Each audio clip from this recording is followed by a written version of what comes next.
Subscribe and download over 1 million code snippet including this tutorial from codegive.com, link in the description below. PyTorch is a popular deep learning framework that provides a flexible and dynamic computational graph. One of the key components in PyTorch is the nn.Sequential module, which allows you to compose neural network layers in a sequential manner. This tutorial will guide you through the basics of PyTorch Sequential and demonstrate its usage with practical code examples. nn.Sequential is a container module that allows you to define a neural network architecture in a sequential, layer-by-layer fashion. It simplifies the process of building and managing complex neural networks by providing a clean and concise syntax.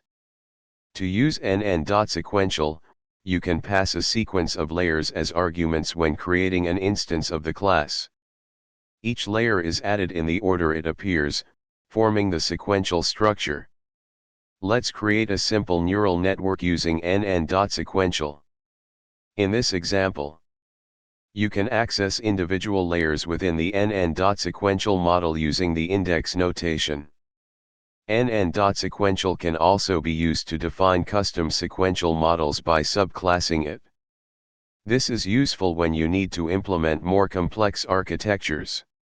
You can easily modify layers within an nn.Sequential model. For example, let's replace the second layer, ReLU, with a different activation function.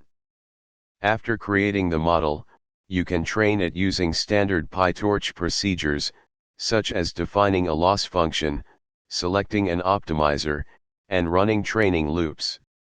Here's a brief example.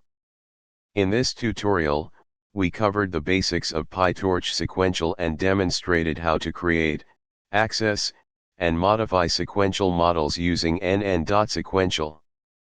This should give you a solid foundation for building and experimenting with neural network architectures in PyTorch. Feel free to explore more advanced topics and experiment with different layer combinations to enhance your deep learning models. ChatGPT